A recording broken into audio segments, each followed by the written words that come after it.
Regardez. Et voilà, c'est la magie. Allez, c'est parti. Quelle intro comme toujours.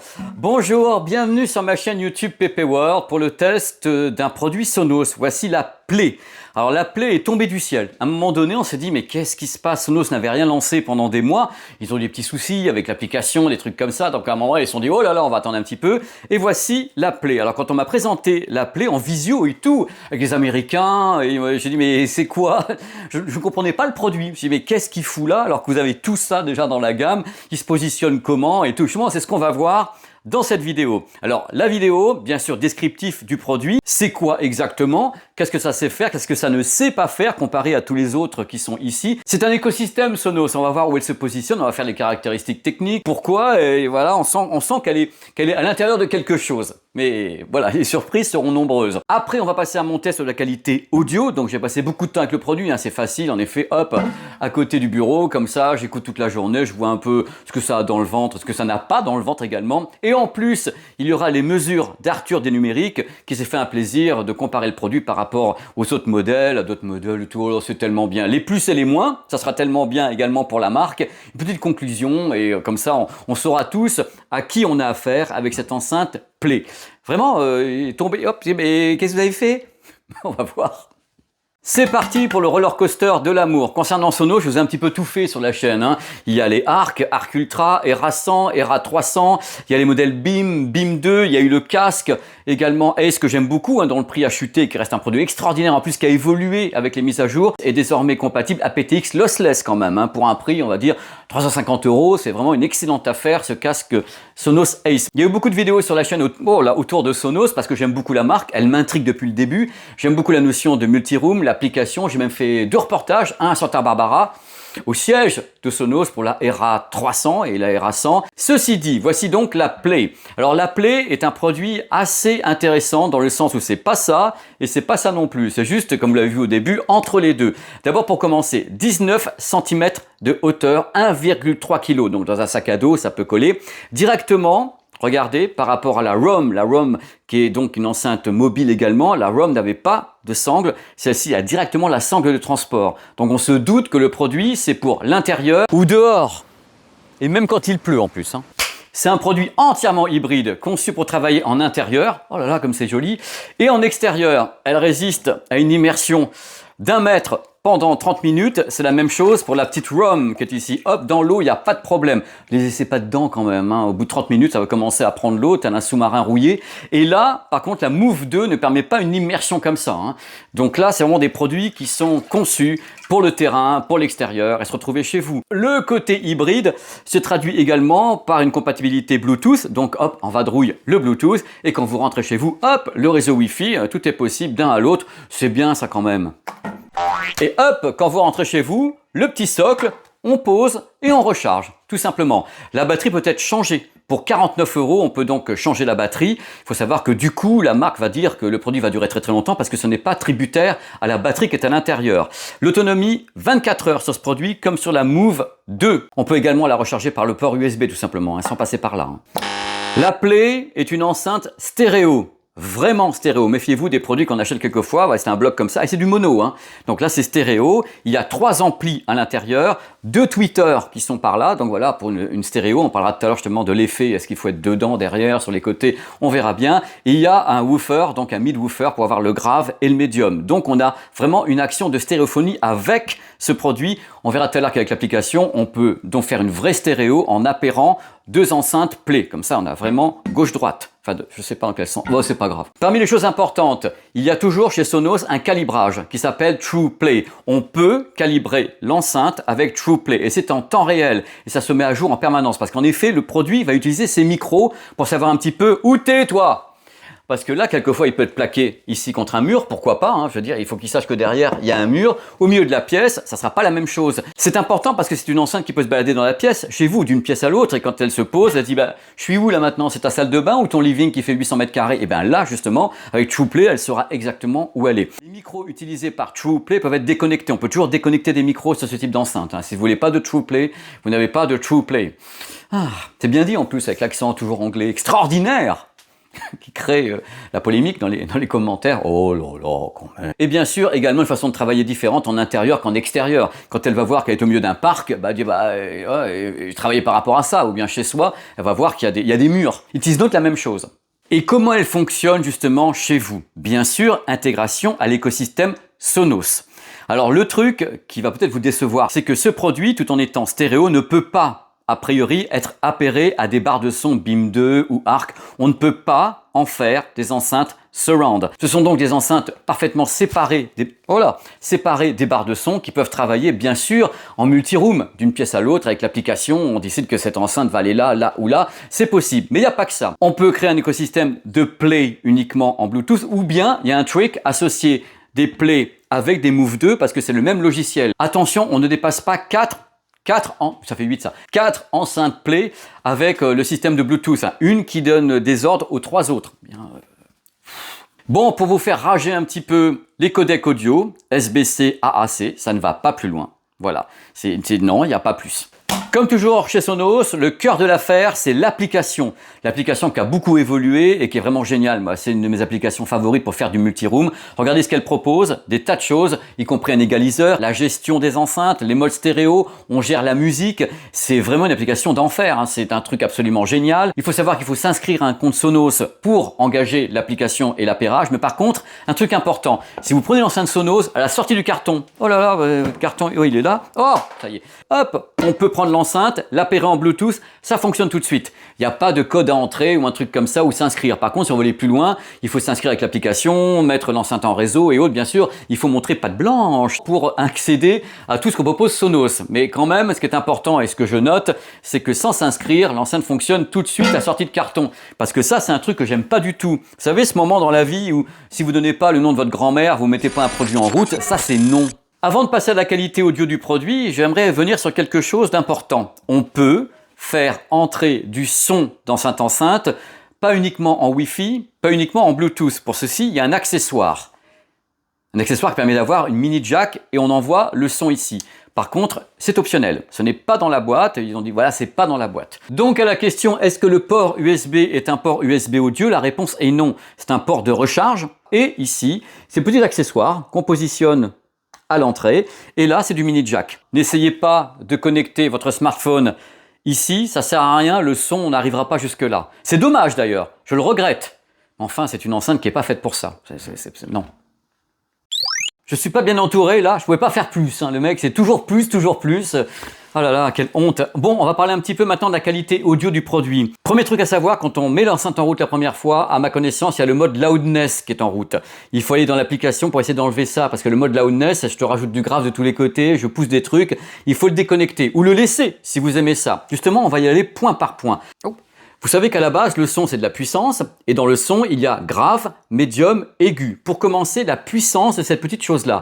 Compte tenu de la taille du produit, c'est assez impressionnant. C'est-à-dire qu'en effet, le produit peut sonoriser une pièce, on va dire, de 15-20 mètres carrés sans aucun problème. Il a la patate, ça dépend aussi où on le place, hein, parce que vous avez le système TruePlay qui analyse un peu la pièce. Donc, collé à un mur, vous n'aurez pas la même perception qu'au milieu de la pièce, parce qu'il va travailler différemment la façon d'envoyer le son, si je puis dire. Mais c'est vrai que moi, je l'écoutais au milieu de la pièce, je l'écoutais dans un bureau, en tant qu'enceinte principale devant un PC. C'est assez surprenant le niveau que ça peut obtenir.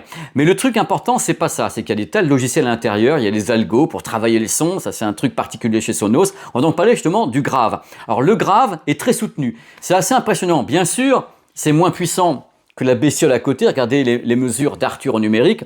Il y a moins de grave que sur cette chose. Regardez. Il est évident que la taille compte quand même dans ce moment. Oh là, je sens la catastrophe arriver. La taille compte, donc il y a moins de grave qu'ici. C'est moins soutenu, ça descend moins bas, mais globalement, le grave tient bien. C'est-à-dire, c'est assez surprenant, mais attention, je dis tient bien avec modération. Pourquoi avec modération? C'est une enceinte que Sonos ne veut pas voir exploser. Ça signifie qu'il y a des garde-fous. C'est-à-dire qu'il y a un algo qui va limiter le niveau du grave si on pousse à fond pour éviter que le woofer part en pleine tête. Hein. Donc, si vous voulez, le grave va être soutenu à un certain volume. Quand vous allez monter le volume, vous allez voir que le grave va rester similaire et l'aigu et le médium vont remonter. Parce que le grave va être bloqué. Donc, vous n'irez pas plus loin qu'un certain niveau. Ça peut être frustrant, je sais bien, mais globalement, c'est pour protéger le système. Donc, il y a du grave, mais avec modération. Il n'ira pas aussi loin que là et ça n'ira pas peut-être aussi fort que vous le souhaitez. Vous verrez la correction qui se fait quand vous montez le volume. C'est assez dingue. Hein. C'est que vous allez voir, le son se corrige. Pour pas que ça pète, tu m'étonnes, ils sont pas en vie. Alors justement, le médium, les voix, instruments, le médium est mis en avant. Ça c'est clair, on entend bien le médium dans le sens où, regardez la courbe, les voix sont claires, elles sont nettes et justement quand on commence à pousser un tout petit peu, on s'aperçoit que le médium, donc les voix et certains instruments prennent le dessus sur le signal parce que sûrement le grave devient un petit peu, on peut pas plus, on peut en mettre plus, tandis que le médium peut aller plus loin que le grave. On l'entend tout de suite. C'est assez marrant mais ça peut donner quelque chose d'un petit peu quelquefois agressif, ça peut donner un truc un petit peu sec, parce que vous verrez que moi je trouve que l'enceinte fait le boulot, mais c'est assez sec. Pourquoi? Parce qu'elle est toute petite cette enceinte, elle peut pas avoir l'ampleur d'un truc où voilà de tous les côtés quoi. Donc le médium, j'ai été surpris par la qualité des voix, par la présence et sa position. Je veux dire que la meilleure écoute que j'ai pu avoir de cette enceinte, c'est en montant pas trop. La meilleure écoute que j'ai pu avoir de cette enceinte, c'est en ne montant pas le volume à fond. Parce que quand on commence à monter le volume à fond, le signal est déséquilibré. Oh là là, regardez comment je suis déséquilibré, parce qu'en effet, le grave peut pas tenir derrière. Donc on le limite, et on fait monter le médium, qui lui peut encore tenir le coup, tout en devenant un petit peu agressif, un petit peu sec. Donc, il y a une puissance limitée, dans le sens où elle est limitée par les propriétés du système. Faut pas aller trop loin, sinon on va, entre guillemets, déséquilibrer le son. C'est normal, ce sont des algos qui travaillent là-dessus pour que ça reste audible, même quand on fout tout à fond. N'est-ce pas, messieurs, dames, parce que je vous connais. L'aigu. Alors, le rendu de l'aigu, c'est quand même une sacrée surprise parce que l'aigu est très fin. J'ai commencé à écouter justement Mike Oldfield, Foreign Affair et autres, avec pas de sibilance. Ça ne siffle pas, donc la qualité des haut-parleurs, l'électronique, les 3 amplis, ça fonctionne super bien. Il n'y a pas de sibilance. Un aigu qui est détaillé, mais qui ne va pas aussi loin que sur des enceintes qui valent 500, 600 euros. On n'a pas autant de détails. On sent que certains détails sont enfouis, que c'est pas toujours mis en avant à fond, mais l'ensemble est agréable. Même chose quand on monte le volume, étant donné que le grave se tient à carreau, on dit, ah, je ne peux pas aller plus loin. Donc le médium et l'aigu vont remonter. Ça peut devenir un petit peu agressif, un petit peu criard. Cette enceinte a des limites. Elle a des limites de puissance par rapport à son concept. 1,3 kg, sa taille, évidemment, elle ne peut pas cracher monstrueusement. Donc Sonos s'est installé des garde-fous qui permettent de faire monter le niveau, tout en poussant certains paramètres, mais pas trop, jusqu'au moment où ça va devenir un peu trop compliqué. Vous allez avoir un son déséquilibré avec trop de médium et trop d'aigus. Mais c'est normal, par rapport au concept, c'est parfaitement normal. Alors la stéréo, je vais poser ça, vous allez voir, hop, en live comme si on y était. La stéréo, regardez où vous êtes là. Qu'est-ce qu'ils sont jolis mes abonnés. La stéréo, là, vous l'avez. Si vous êtes en face de l'enceinte.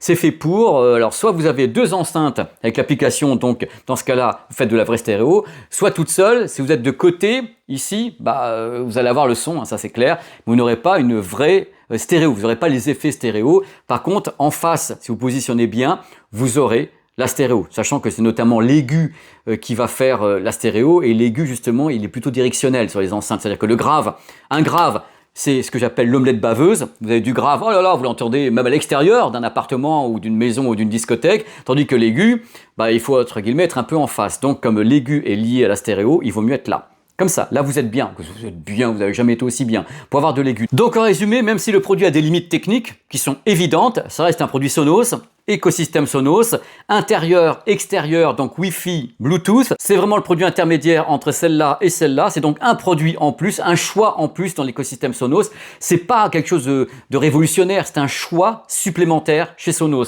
pour dire voilà, vous en voulez une comme ça, voilà, vous pouvez l'avoir. Mais le truc qui me dérange, c'est que quelque part, elle aurait pu justement servir d'enceinte surround. Et dans ce cas-là, ils vont vous dire chez Sonos, vous avez les ERA 100, les ERA 300, vous avez ci, vous avez ça. Donc ils sont en train de segmenter leur gamme et celle-ci vient juste s'intercaler entre 2 autres. C'est bucolique quand même le lac d'Enghien, hein, c'est magnifique.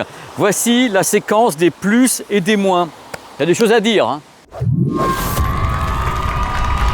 J'adore le concept Wi-Fi, Bluetooth, intérieur, extérieur. Ça, je trouve ça vachement bien. Évidemment, l'écosystème Sonos, il faut pouvoir l'intégrer comme ça, il faut faire du multi-room et autres. C'est toujours un truc génial, quoi. Quand on commence avec Sonos, c'est commencer avec une famille de produits, donc on les appare de tous les côtés, on peut en mettre partout. Ça, c'est quand même le point fort. Et super application pour gérer tout ça. Des effets stéréo de qualité quand on est en face du produit. C'est assez intéressant d'avoir les effets stéréo sur une petite enceinte comme ça. Globalement, un son clair, assez dynamique et détaillé. Un rendu du grave assez surprenant compte tenu de la taille du produit. Par contre, faut pas trop monter le volume, hein, sinon après, on l'oublie le grave. Il se fait dominer par le médium et l'aigu.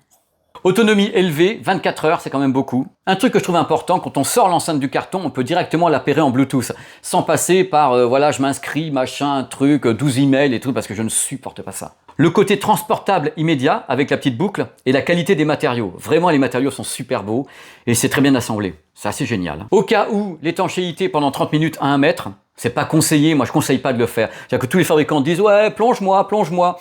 Je dis, moins tu me plonges, mieux c'est quand même quelque part, on sait jamais. Plouf. La batterie peut être remplacée, 45 €. Ça peut éviter un problème de longévité ou un truc comme ça. Possibilité d'appairer 2 enceintes avec l'application pour avoir une véritable stéréo et pas une enceinte qui fait de la stéréo. Possibilité de travailler avec 4 enceintes Play en synchro Bluetooth. Il y en a une qui donne l'ordre aux 3 autres, ou bien appairer Play avec 2 enceintes Move. C'est possible. Move 2 et Play sur le même logiciel, pas les autres à ma connaissance. Le prix, moi je trouve ça cher, 349 € pour le produit. C'est une petite enceinte quand même, c'est pas une sonorisation. Vous savez qu'on trouve la Era 300 à un prix super intéressant et c'est un monstre Dolby Atmos. Voilà, et en plus 349 €, c'est sans le petit dongle ici pour avoir la mini jack et le port USB qui coûte 25 €, qui aurait pu être dans la boîte quand même, hein, quand même chez Sonos. Oh, les amis, une tendance à avoir une sonorité assez brillante, un petit peu agressive si on monte le volume. Il faut être bien en face du produit pour avoir de la stéréo, sinon tu me vois plus, hein.